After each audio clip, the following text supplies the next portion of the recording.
I'm Mye Hoang. I'm a filmmaker. My new documentary film is called Cat Daddies. It's a film about men who love cats. I've been a filmmaker for 10 to 20 years. I've also ran a couple of film festivals. I started the Asian Film Festival of Dallas.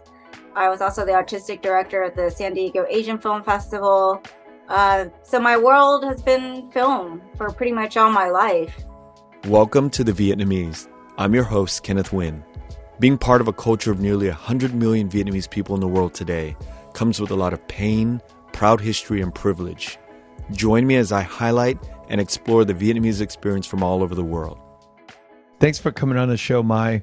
What does it mean to be Vietnamese to you nowadays? Boy, complicated.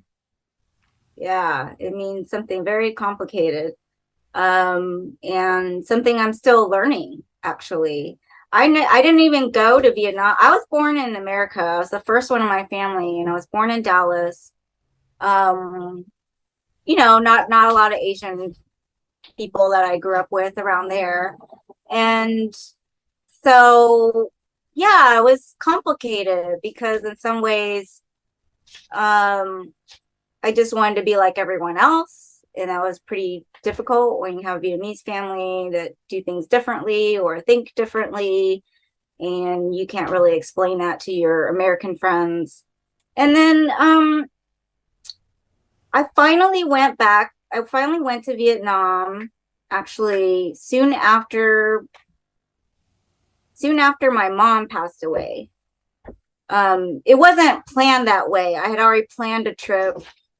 And then it just so happened that my mom passed away, and my dad passed away soon after that. So yeah, going back, I felt a reconnection to my parents, and I learned things about them that I didn't know, that they didn't speak about.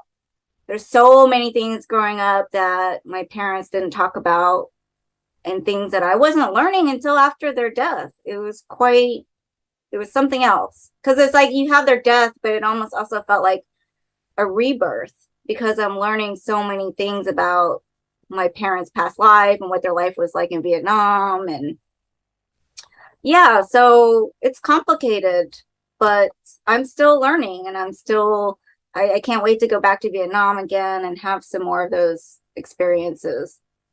You know, I want to draw out a little detail here that's very important, because a lot of people, audience people might be listening and going, well, what's the big deal about you being the firstborn in the U.S.? And because I've known you for a long time, and I think for me, the interesting part of that statement is you're the youngest of 8 children, and your oldest sibling is a lot older than you. And I think that sort of growing up in a Vietnamese family with people I think your older siblings are like my mother's age, or they're kind of close to that, so they're still very Vietnamese, and you're the only odd one out of 8 siblings that grew up, right? Is that right? Yes. I had a few siblings who, in 1975 when my parents came, they were in, I believe, middle school. They definitely went to high school here. I had a brother and sister that definitely went to high school here. So they're a little more similar to me, but they have memories of Vietnam that I don't have. And like, you're right, most of my brothers and sisters are much older. They were old enough to be my parents, and often the responsibility of parenting went to them. They picked me up from school, they dropped me off, they looked at my report card, like all those things. Wow. It was all on them. And so it was an interesting, and also because my parents never became fully fluent in English. And so that kind of becomes kind of a burden on my older brothers and sisters growing up, because they then had to do kind of everything, and help me, with college and, all those things, while my parents, worked blue collar jobs, or my mom stayed at home, and there's just, I have a greater appreciation kind of now after they're gone about what they went through, because like I'm now the age that they were when they came over, And, having to learn a new language, basically, trying to flee persecution and pretty much forced to start all over. I mean, it's just, I think about like, what if I had to do that right now? And it's unfathomable, what they went through. And I think the significance of hearing somebody in your position saying, I got to learn about my parents' life. It's like, for somebody who's like closer in age to their parents, like me or most of us, we get to hear young parents talk about their lives growing up. But I think the separation of time and age for you, for me to hear the context of you saying, I got to learn about it. Now I'm curious, what did you learn about your mom and dad's life before, you really got to know them? I didn't know. I knew my dad was in the military. I didn't know he was the chief of police in Saigon, and they had a pretty big house and they had a driver. So I mean, they were doing pretty well. And I never saw that side of my father. And then I can see why he was so tough when we did, you know, in America. I can see why he was so strict and so tough, and because he had lost everything. They had lost everything. They lost their country. In some ways, they're losing their friends, their language, like all these things that they really want to preserve. Fading away. And to come to America to work a blue collar job is, I'm sure, was kind of devastating. Devastating. Yeah, totally. Yeah, because he was in a high position. And yeah, my father was the same way. Yeah. Police. He's one of the police. His older brother were probably and worked with your dad. In Saigon. They all come from that same generation. And when they say chief of police and when they say police, it's a very special brand of the military. It's typically like, I think, intelligence on that side of hunting down, people who are, on the other side, communists. And yeah. But So they had always wanted me to be a lawyer because my dad was always about the law. Right. He's always about following the rules. And so that's difficult. And it's pretty typical that our immigrant parents want us to go into certain professions, and if you do anything else, they really don't understand it. Yeah. Why you would want to do that. But and then other things I learned about him that was interesting was that I learned about so much of his generosity that I didn't know. Like, he was helping other families, and there's just all these things that came out of the woodworks that I didn't know. Like, there are other families in Vietnam that he was helping, like friends and people, and I didn't know until he passed away. Then those stories came out because they all came out to pay their respects, or they sent messages, and so all these stories came out, and I had no idea. That's fascinating. Fascinating how these things are unknown to us. And I wonder why our parents are so lazy to talk about it, Why don't they ever tell us? Why don't they share it? And I think that's across many cultures. It's not just the Vietnamese. I just think human beings get lazy to tell their offspring about the good that they did.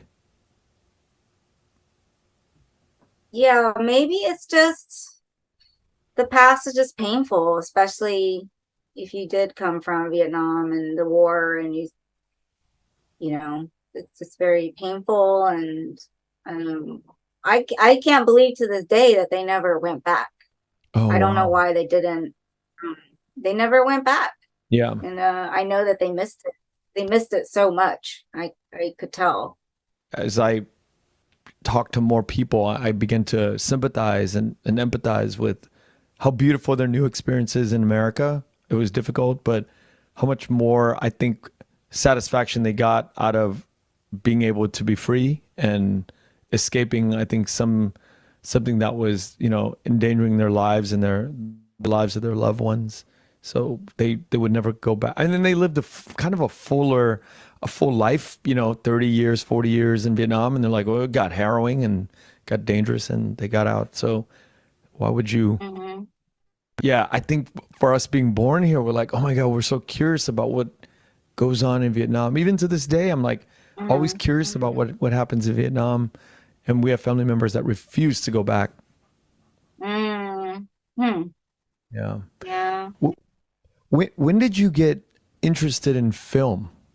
As I mentioned, my parents are really, really strict, especially my dad, about what we were allowed to do, especially outside of the house. They wanted us to be home all the time. And, but one of the very few things they did allow us to do was go to the movies. Mm. So my sisters would take me to the movies, and that was pretty much our only outlet. It was movies and going to the mall. And then when I go home, there wasn't a whole lot of fun I could have. So I was like watching TV, watching movies. So it really just encompassed my whole life, really. And then I had friends who also liked the movies. We were like kind of making little movies with a home camera when we were little. And I don't know, I just knew that I wanted to do something in the movies. And even as I got older and, working survival jobs and all those things that we have to do, there had been times where like I wanted to quit and not chase the dream. And I see how difficult it is for other filmmakers like my husband and so many other friends that I have, that there were times when I sort of like was just like, yeah, I don't need to be making movies. And then what I found with making this movie is just like I just feel like it if you have that sort of creative energy, like it'll just even if you try to push it away, it'll just come back.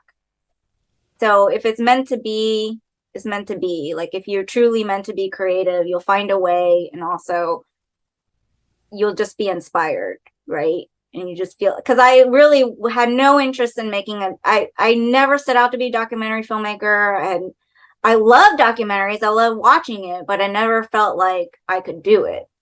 But I had this idea for this doc, and it just was something that never went away for like a year or two. And every time I told people the idea, they would kind of spark to it. And so I knew like, okay, I think I have something. And also like, I keep thinking about it.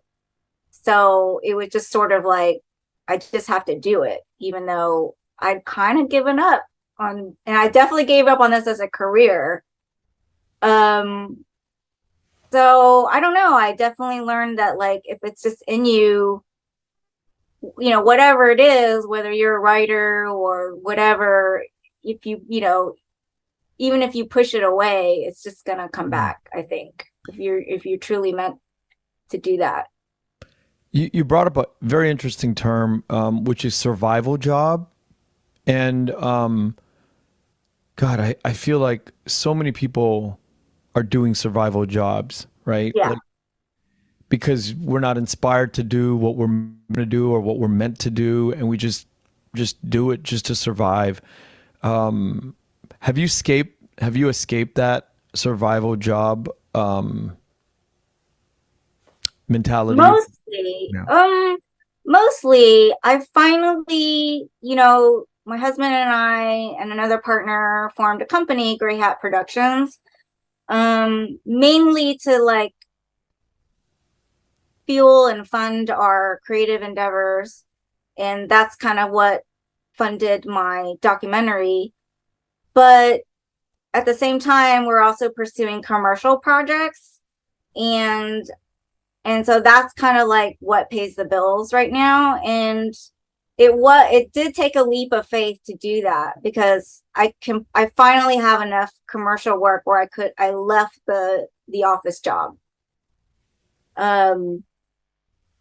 That really wasn't the best fit for me now looking back. Yeah.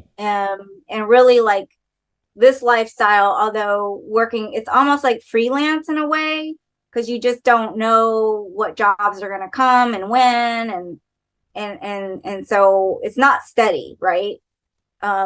It's not steady and stable. And we definitely took a huge hit at the beginning of the pandemic because nobody was shooting anything and nobody wanted to shoot anything. So that was a bit scary, but yeah, I had to take the leap of faith. Like I'm just gonna do this and pour everything into it, like any startup business. Yeah.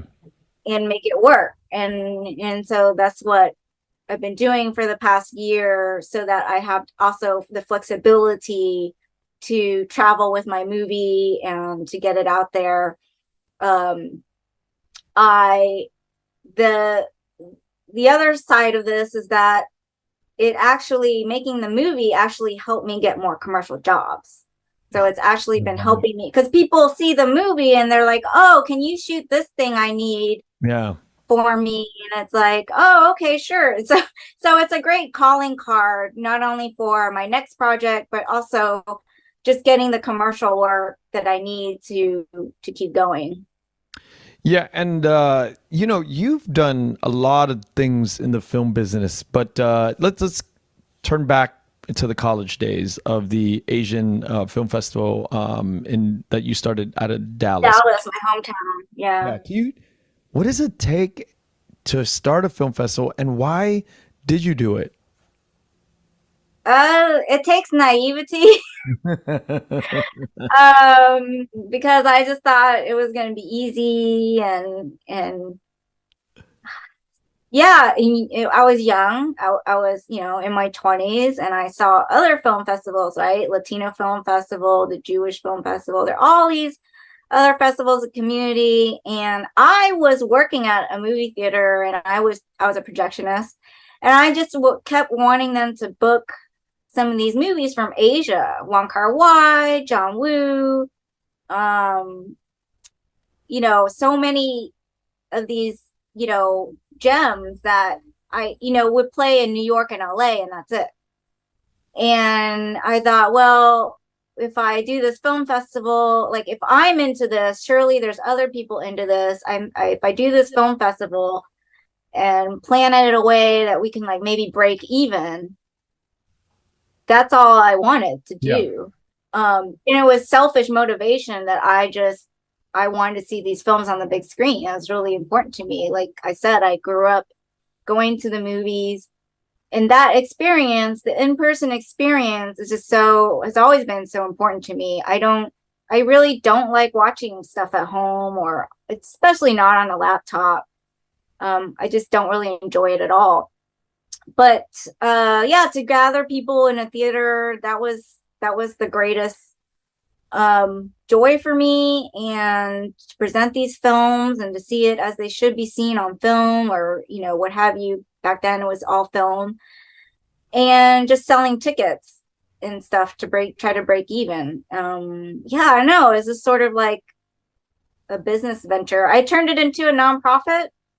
It's still running today. They just had their 21st year, and they brought me back and the film because they were doing a showcase on women filmmakers, and so they showed my film, even though I don't have any Asians in the film. but we had a great turnout. We packed it, and it was a great celebration. And I just I don't know, looking back, I was really looking back now, like if I know what I know now, I don't think I would have done it. It was really naive. But hey, it turned out great. It's still going 20 years later, and I'm happy that Dallas still has that, because there is so much that still doesn't get seen or doesn't get recognized. I mean, yeah, it is kind of difficult now for any film festival because so much is streaming now. So you have so much access in your home, but there's no replacing that experience of standing in line, chatting with people you don't know about. Oh, what did you see? Well, what should I see? And then all the like free giveaways, and sometimes they do free food, and just the community of it. There's no replacing that. Yeah. I kind of knew you were in the film festival sort of world. I didn't know that you founded the Dallas Asian Film Festival, but now this all makes sense with the amount of traction your film Cat Daddies have gotten. Well, we'll get into that, but let's before we get into that, let's talk about what inspired you to go after the theme of the film of Cat Daddies. So this is great because there is actually a tie-in to my family and heritage, I think. But basically, it started out like my husband was not a cat guy at all. I don't think he was an animal person. I had always loved cats, always had cats. He had met my cat and was like fine with it. But then one day a cat found him, like literally showed up on his doorstep hungry. And he's just like, "Oh, what do I do?" And I said, "Well, go get some food and feed it." And the cat followed him to the corner store, and he fed the cat. The cat came back every day, and the cat just sort of like, made a home with him, and he just sort of fell in love and bonded with this cat. It took the right cat, I think, Wow. to make that happen. He had met cats before, but that somehow sparked something. And then at the same time, there's just been an explosion of images on social media about, with men and their cats. And something about it just always like gave me that like Marie Kondo spark joy. Like just makes me really happy to see a man, holding a cat, like the small little furry creature, and seeing all these stories that have been coming out on social media and YouTube. Just something really endearing, charming, tender. And then this whole like I get that asked this question a lot, right, on the film festival circuit. And I've started to think that I think I know where this obsession comes from that I have of men and their cats. And I think it's because I grew up with a very stern men in my family. Wow. My dad, my brothers, not very emotional, very strict, very, stern father. And I think that is why it's so special to me when I see a man being kind of vulnerable with an animal. It's taken like this whole festival circuit to like, Wow, I think fascinating. make that connection. I think that's what it is. Cause what a lot of Vietnamese men can be like, and they don't get vulnerable. Now, after having arrived at this sort of epiphany, do you talk to your brothers about it? About their... Well, no, I don't, because they don't talk to me much because they don't talk much, right? They don't share, they don't communicate much. But I do have my youngest brother, the one that's in closest in age to me. He came to the screening, the world premiere in Dallas. He came, brought his family, and he loved it. And I did not know that he still had a cat.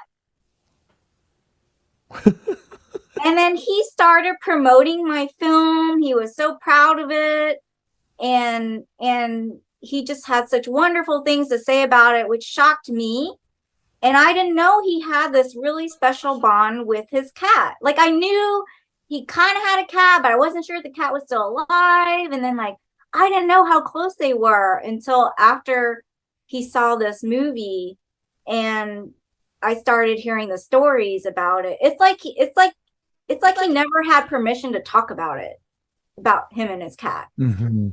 But then I started seeing pictures of him and his cat. It kind of brought us closer. It's really weird because now we have that cat connection that we didn't even know we had because he just never talked about it. So that's kind of what I was growing up with. I find it so difficult to understand why Vietnamese men are so closed, and you know, when they have like wonderful sisters or female figures in their lives like you, what prevents them from like getting to know more about their own family members, you know? Like have we been programmed so hard that we can't get to know somebody who's like a sibling, somebody who's genetically related. We grew up with them. But there's like more than an ocean apart because they have an inability to communicate. And I'm really sad that, you know, like our men are like that. It's just a really sad thing to Yeah, think about. I'm not sure if it's because they're men or if it's because of our really big age difference. So I'm like from a totally different generation than them, right? Like they they were barely living in the same house when I was growing up because they were, you know, they were in the workforce when I was a little kid.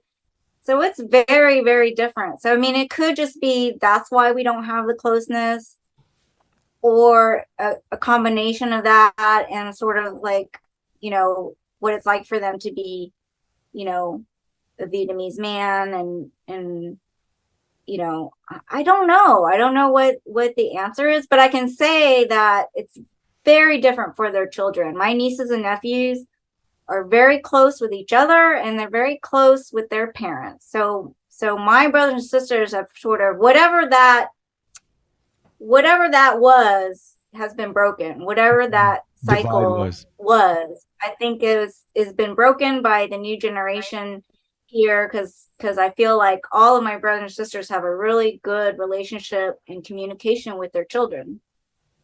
Oh, that's so And good to hear. it's so unlike what I had growing up, where, you know, I think that my family when I was growing up just had we're just trying to survive, really, that I was a little bit of an afterthought. Like like I wasn't doted on the way that, you know, I see some of my nieces and nephews are. I wasn't supported the way that they are. You know, whatever their dreams are, they're very supported by their parents. But you would think like being the I youngest didn't girl. have that. And I think, yeah, I think being the youngest girl, and I was the first girl in my family to live in a dorm. So that's another thing.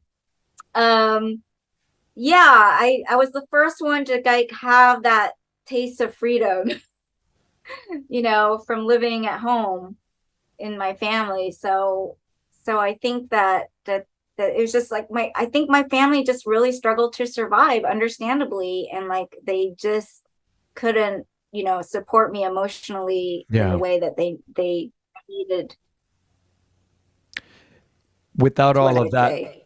without all of that happening, you know, years and years and years ago, we would have never arrived at Cat Daddies and you know, the stories and Exactly. the processing that had to happen. Why do you think cats are such a huge thing on the internet?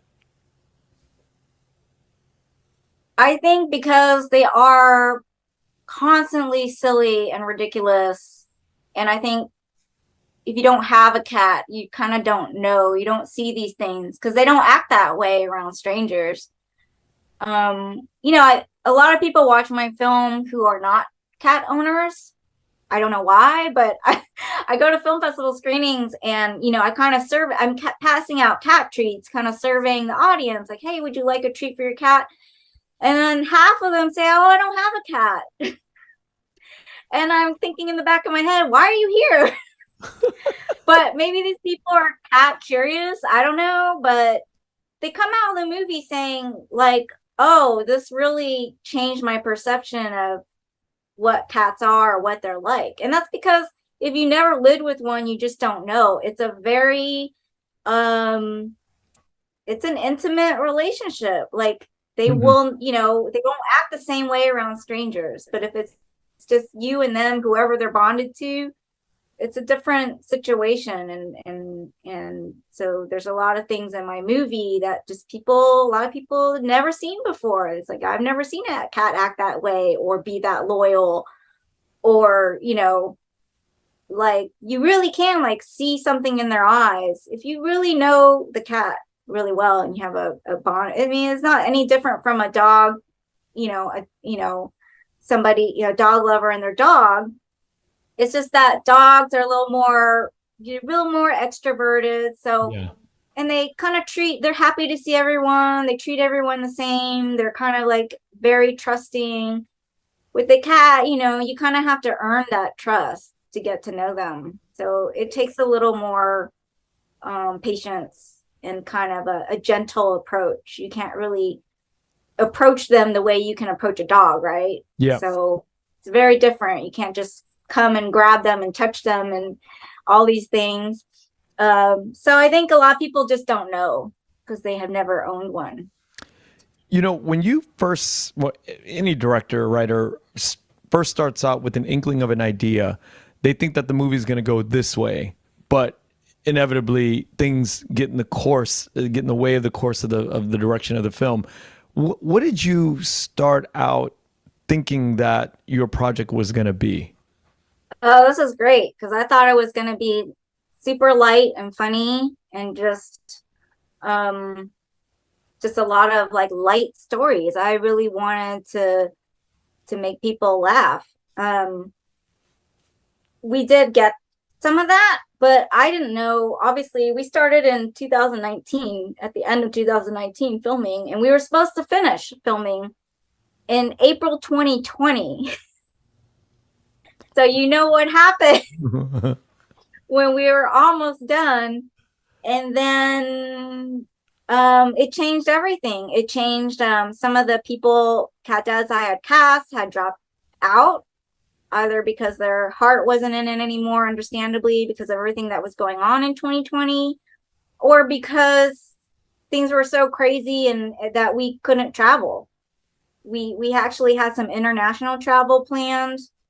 We had to scrap all that. So everything changed. It was quite a creative challenge to sort of rethink and, almost start over. But then you kind of already have footage of like half a movie. You can't really completely change course. At the same time, there's one story in my film where we follow a homeless man. He's also disabled in New York. And the whole COVID thing just also changed the course of his life that year. And so we spent more time with him. But obviously, we thought his story was going to have a happy ending when we started filming. It was very naive of me. And then it's not that it has a tragic ending, but the tone changed because we had to like see some of his challenges over the course of that year.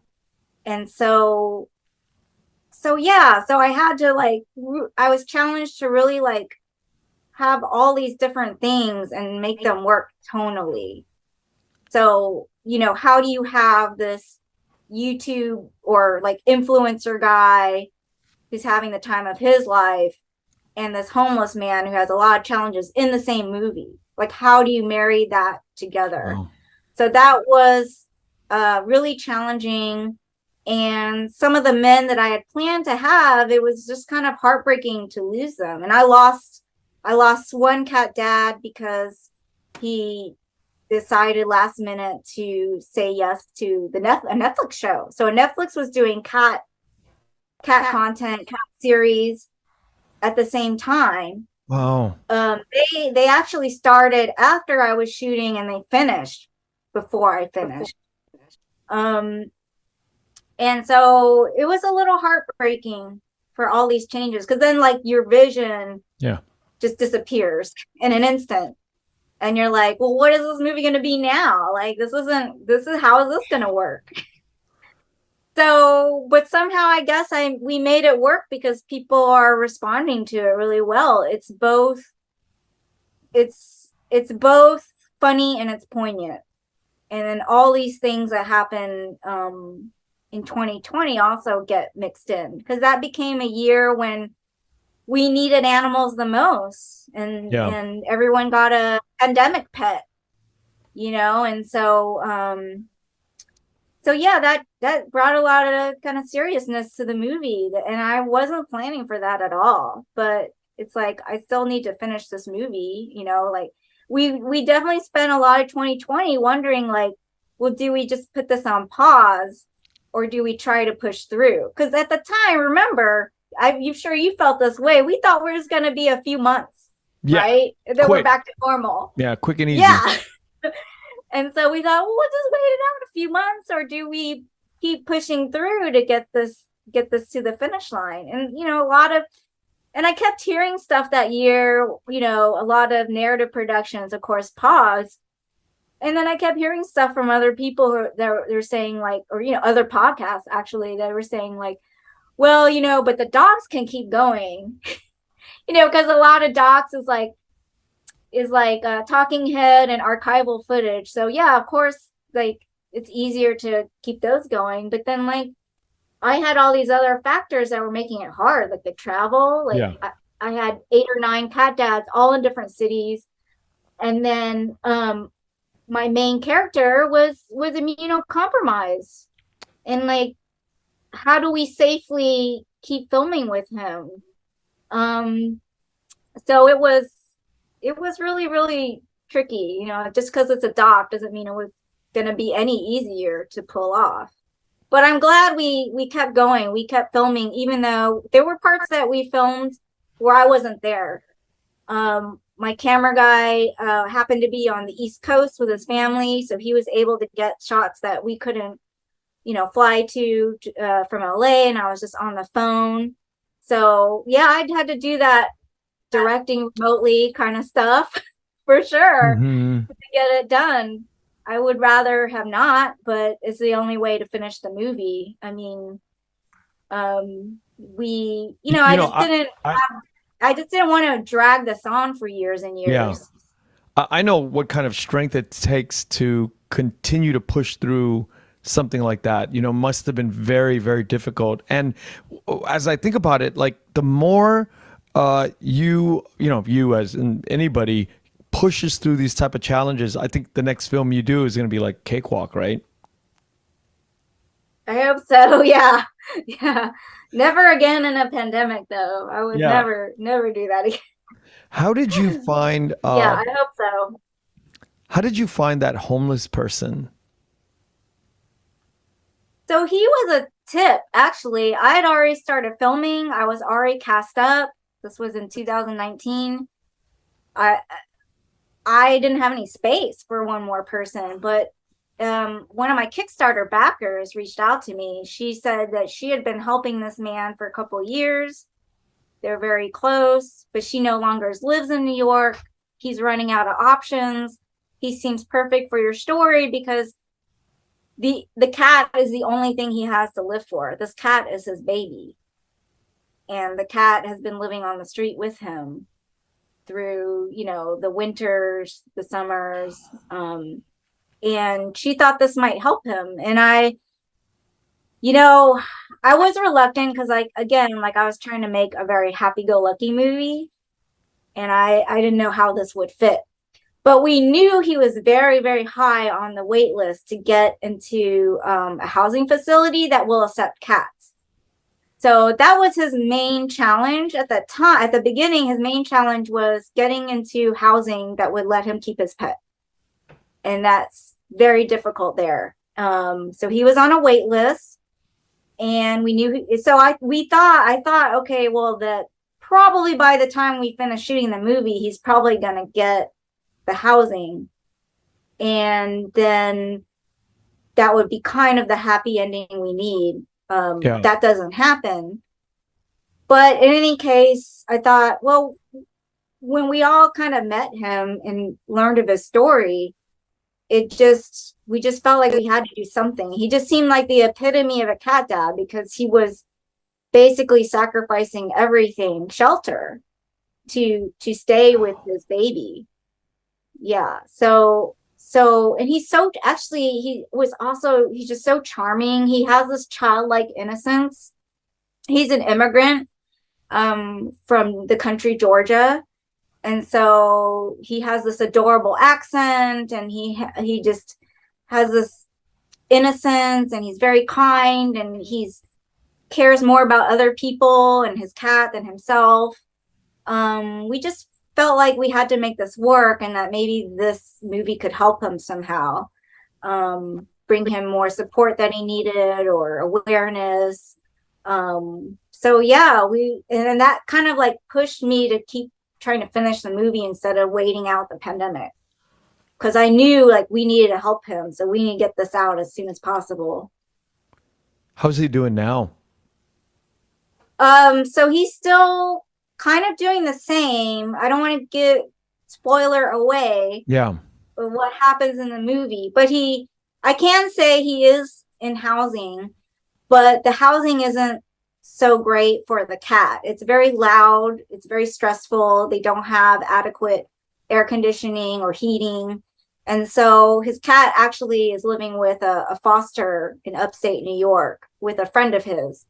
So he visits the cat on the weekend, but yeah, it didn't turn out to be the best place for the cat. And he of course wants the cat to be happy above all else. So it's kind of like this, he sees the cat part-time kind of situation. But he's still hanging in there because he has a lot of other health problems which come up in the movie. You know, the film traveled quite extensively. Because I track you and then following you and your journey. Tell me about, like, how does that work when a filmmaker, I mean, I know about it, but I'd like to hear in detail, how does a filmmaker get that much traction in the film festival circuit? And why is it important? Well, the funny thing is, in the beginning of the submission process, I was absolutely disappointed and upset, because I was really, really trying to get a world premiere in New York for the man that needed our help.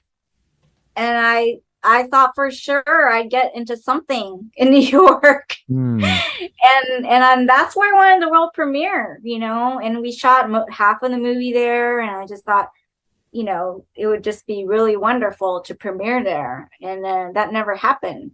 But I did get to premiere in my hometown in Dallas, and then by my surprise, we won the audience award. And then that's one of the festivals that kind of got it attention. I think like it's really hard to get into that first festival, and then once you get into one, it kind of really helps you get noticed into others.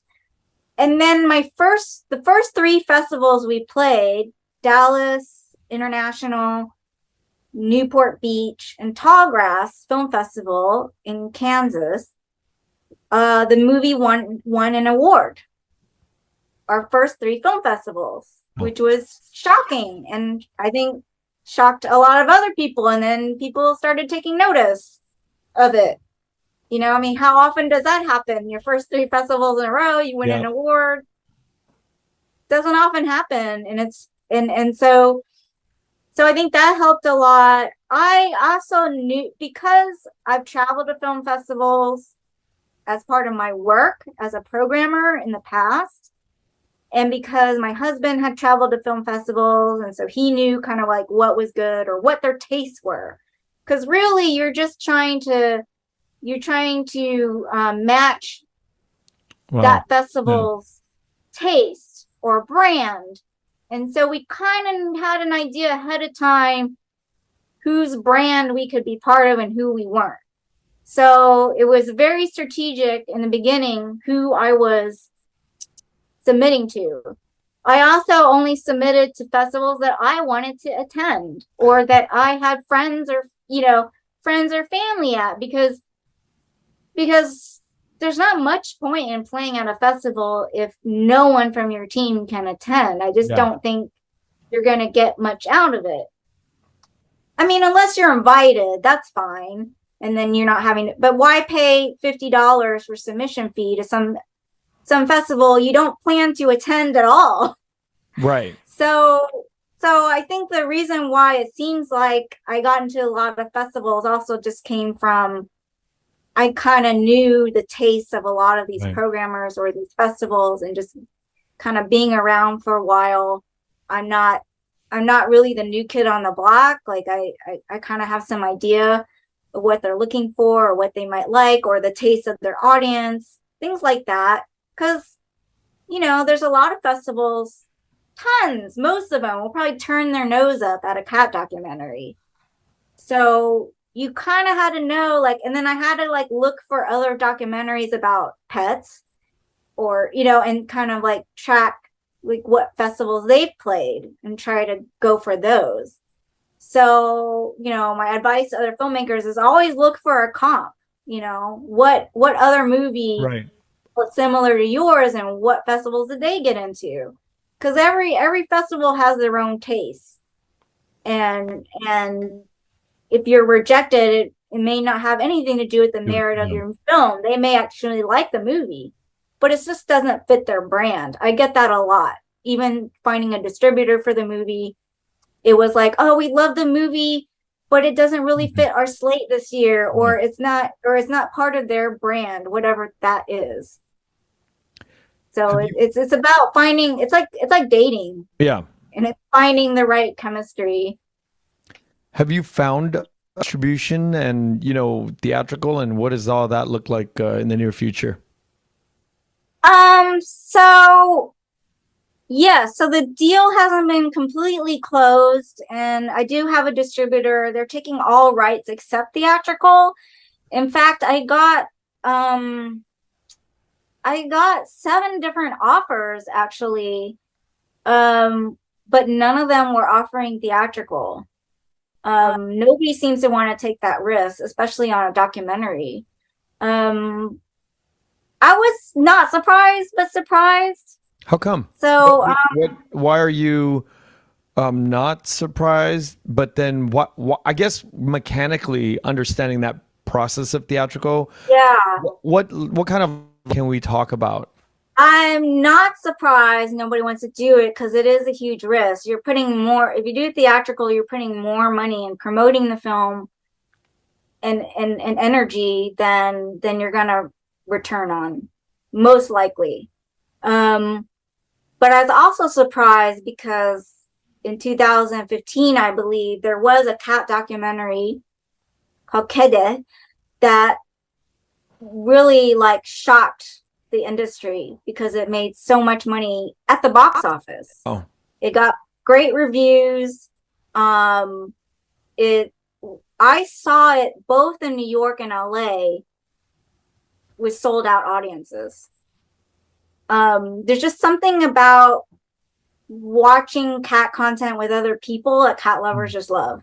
And when you're a cat lover, you just love looking at other cats. Like, I don't know what it is, because you can't have them all, right?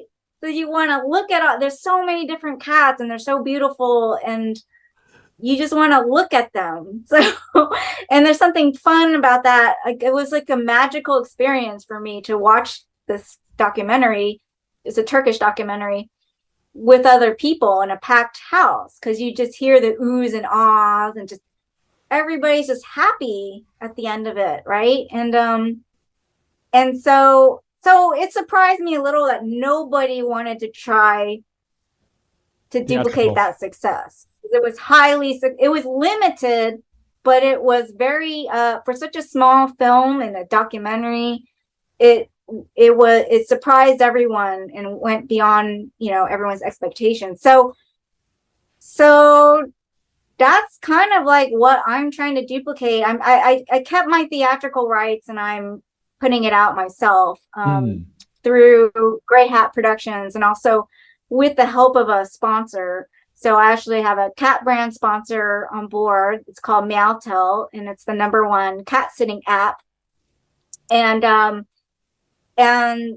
the funny, okay, so, and I'm noticing this a lot. I'm noticing a lot of other indie movies that are teaming up with corporate sponsors to do a theatrical release. So you put the sponsor's logo on everything, and you do all these things with them on social media or whatever, promoting the movie, but also promoting the sponsor. So that's what we're doing. I also noticed that the Lumpia sequel is also having a theatrical release at the end of this month, and they have some kind of sponsor, I noticed, as well. So I think maybe this is going to be a trend because everyone's saying no to theatrical, but maybe corporate sponsors will want to get involved.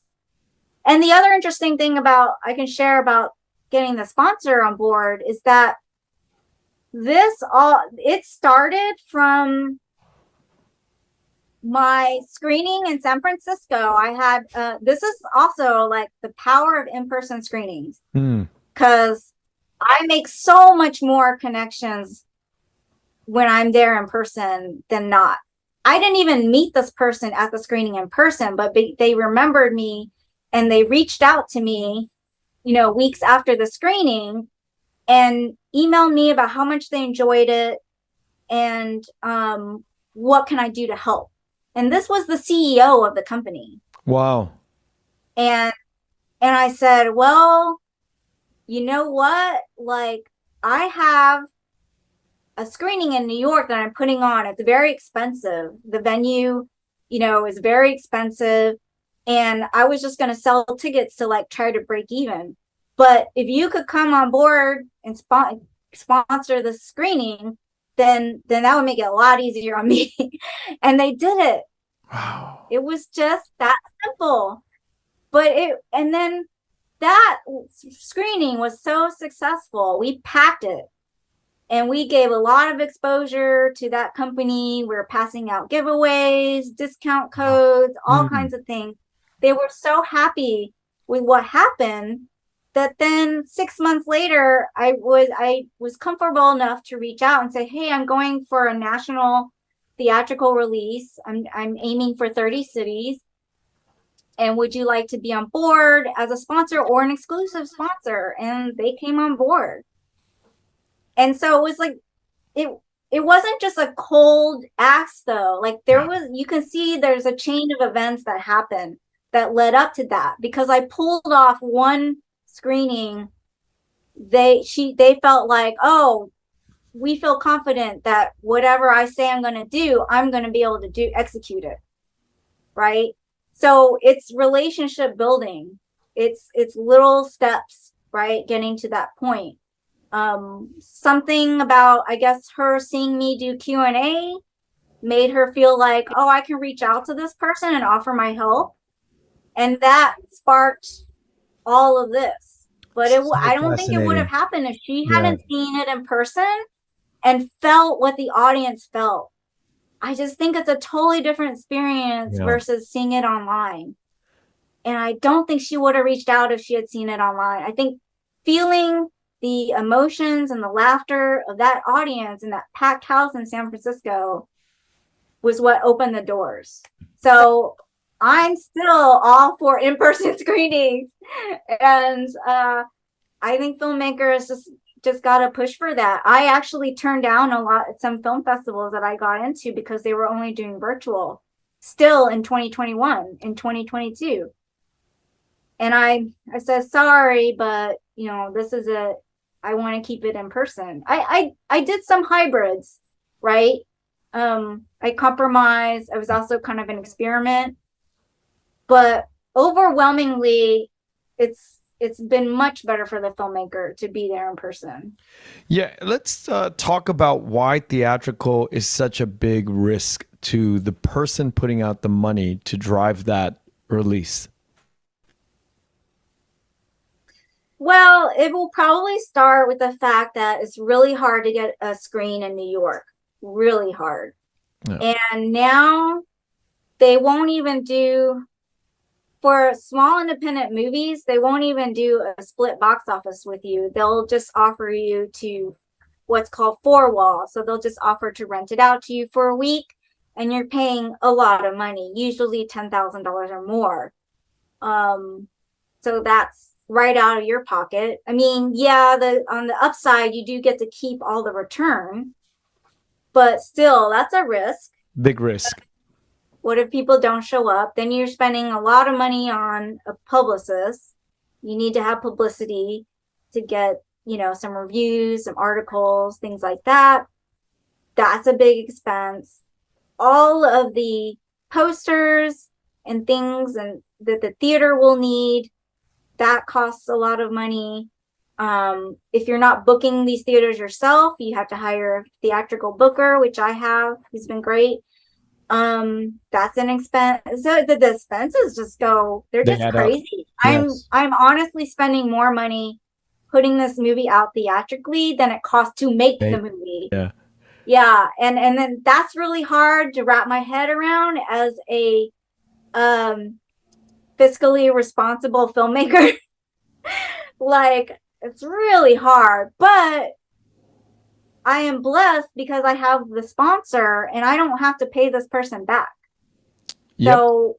So it's a lot. There's still some risk, but it's a lot less risk for me to put it out because they're paying a good portion of it. You know, you also have to pay for social media advertising, right, and you know, there's all kinds of stuff we're trying to do with it. We're trying to do a lot of advertising outside the home, whether it's like, you know, taxi toppers or what have you, but you know, not everyone's on the internet or on social media, so we're trying to hit the audience every way we can. You know, not just social media ads, but we're trying to do everything possible because that's what brings people in. Everyone's so fragmented, right? Like a lot of people, you know, not everyone's on Facebook anymore, and it's like, how do you reach those people? And there's a lot of older cat ladies who they aren't technically savvy. They don't really do social media. How do you reach them? You know, and so it gets really expensive. And that's the hard part about making movies. It's like sometimes making the movies are very difficult, but even more difficult is the finance that poured into what's called the P&A, right? Pay for the licensing to show the film, or back in the day it was like you paid to make a film print, and that was like $1,000, but now it's like over at the DCP, you know, you're paying for that license fee and advertising costs, social media, you know, ad buys, they add up to, you know, on your definitely higher than the film was made for. So that risk going theatrical, it's hard for distributors or even filmmakers with their own distribution or production companies to pay for that. It's a high risk, but I think you found the sort of the magic win-win for everybody, because you know that app for these cats company is, God, what better way to kind of hit the exact target of the population that they're looking for. You know, this movie is just right up their alley. Beautiful setup. Yeah, and I don't think everyone is fit for this. Right. Like it's not every filmmaker is fit to do this. It's so much work and it has nothing to do with filmmaking. Yeah. But you know, so many things in my life I think have set me up for this. It's running a film festival, right? It's getting butts in seats. Like that is what I've been doing for a long time. And then I was also doing a lot of marketing and producing for my husband's films and taking his films on tour, and he also did a self theatrical as well. And so just all these experiences have helped lead me up to this, to try to like pull this off. And I have to say, I don't think I'd be doing it if it weren't for the positive response we had at film festivals. Right. Like that's kind of what, just hearing the audience reaction and talking to people, and I still keep in touch with people that I've met at these festivals as random people offering their support.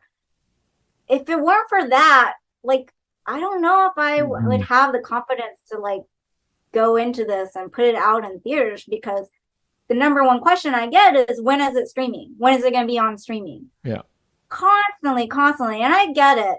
Like we're programmed that way now, but it's really still important for me to get it on the big screen, because I shot Cats in 4K in CinemaScope for a reason, and it was not to be streamed, to watch it at home. Yeah, I mean, it's just not going to be the same experience. And if I had known that it would only be seen streaming, I don't know if I would have made it. Honestly, I really made it. You're such a cinephile. Yeah, I'm a cinephile, and also cat people want to see cats larger than life. Right, You know, right. we want to see that and share that with people. So yeah, so that's kind of like where I'm at with everything in a nutshell. Well, let's switch gears a little bit because I've known you and your husband for quite a few years now. I used to mentally get confused with Danny Boyle, but not to be I confused with know. Danny Boyle. He has an uncle actually named Danny, so it's pretty funny. Your husband is Dave Boyle, one of the sweetest human beings in the film industry. Love him so much. I understand that he's traveling right now in Japan for a year. You know, I can't imagine being away like that, you know, for you and for him to, you know, isn't, how does that all out? Like, you know, he's gone for a whole year. It just blows my mind that he's gone on this project. And I think this project is sort of hush hush, and, you know, the Japanese do you know, films a certain way. Can you tell me about this kind of journey that you've just with your husband? Yeah, so the funny thing, and my husband worked really closely with me on Cat Daddies. He's actually the main producer, main editor, and he actually recorded a lot of the sound for me because like we just didn't have the money to hire a real sound guy. So he recorded a lot of the Wow. interviews, and yeah, I did so much on this movie. But yeah, the funny thing is that, you know, after spending almost 2 years together, like side by side at home during the pandemic, when this opportunity came up, I was just like, go. Like, let's go, get out of here. I was not expecting that, Mai. I had no idea you were No, going to say. I was totally like, oh yeah, you can go. Because, you know, during all that time, it's a lot more cooking and cleaning and all that. I don't know if your wife had the same issue, but yeah, I mean, we spent so much time together, cooped up at home. That was just like, So this is I a was like, warm I'm ready welcome. for you to leave. It's kind of a staycation for me, you know, Yeah, yeah, yeah. for sure. Yeah. But it's funny because his Japanese crew don't understand it. They're like, oh, you must really like strong women. Like Yeah. like the fact It that I'm is not kind there of. with him, you know, they're like, Hmm. oh wow, they're like really surprised, you know. But it's like, you know, one, we have a house that we own, and then there's like the cats, and then like I can't really just get up and Yeah. leave. But also I'm like, you know, I've told them like, yeah, you can have them because we've been stuck together for 2 years now. Like, seen too much of each other, just take them. But also like we were lucky enough to do so much traveling together, and we've had 10 years Mm. of being together behind us that it really wasn't an issue. All right. And it's always in some ways his career comes first, like because I didn't that's just so important to me. And to see him succeed is so important to me because I think he deserves it. I've just seen him work so hard, and so it is not an issue for me. I mean, sure, I miss him, and it is going to be tough, but we actually started out long distance, so we have some experience with Oh, that. And he's toured with his films a lot, so we've been apart. So yeah, it's so far so good. It's working out. I mean, I hope to visit him, and I hope I can make it over to Japan when they, you know, fully reopen, and visit set and all those things. But like, you know, me also, you know, with my life so into film and being a filmmaker, like I understand how much it takes. Like I understand what that I'm not going to hear from him as often, that we're not going to, you know, do all these things. There's going to be milestones that we miss. Like he's not going to be around for my birthday. He's not going to be around for Christmas. Like all these things. And I'm not sad about it. I'm just yeah. really happy that Happy this is for him. finally happening for Yeah. him because he has worked so hard. And I can't say much about the project, but it's his original work too. Yeah. It's not based on any existing IP or anything like that. So this is exciting. I'm really excited about it. And so I'm looking forward to seeing the end of this and getting him back. But, you know, also after having gone through the pandemic, it's like 1 year is nothing, right? Nothing really is. I was just it's gonna gonna go by. It's gonna go by quick, right? Yeah, and Yeah. I think at our age too, when you hit a certain age, time really speeds up, and a year feels really like a month to me now. You know, weeks feel like hours to me. There's so much that we know that we have to do and deadlines that we have to meet, cranking out the things that we want. These are the best years of our life. I think, you know, where we are right now, having a good 20 years of like professional experience and then putting it into very focus driven projects. It's a beautiful time to the day we retire, I guess. Yeah. Yeah. I'm definitely just trying to, you know, soak it all in, live it up, just trying to experience everything. Because as we know, like, you know, time is short and, you know, we've spent so much time Yeah. isolated and in ourselves that, you know, we got to seize the day. Yeah, and the reason why I bring up your husband Dave is because, you know, he's actually worked with a lot of my partners, you know, extensively on different writing projects. Yep. And you know, he's really involved with the Vietnamese community, the Vietnamese film community. Almost everybody knows him. So that's you know, he's like family to us. Dave, you know, has really, you know, we see him all the time throughout the year. So it's, you know, it's wonderful that you guys are just, you know, producing these awesome things. Yeah, he's the one that took me to Vietnam, and we had a wonderful time there, and he feels really at home there. We both do. Yeah, I'm sure, as you know, he wrote a script that takes place there, and yeah, I know you know, he would love to do more and within the Vietnamese community, and it would definitely make my family happy. Yeah, So yeah, he'll do I it. hope something happens. Yeah, that it'll all happen eventually in time, in due time. We have another 3 decades on Earth together, so I'm sure we'll put something together.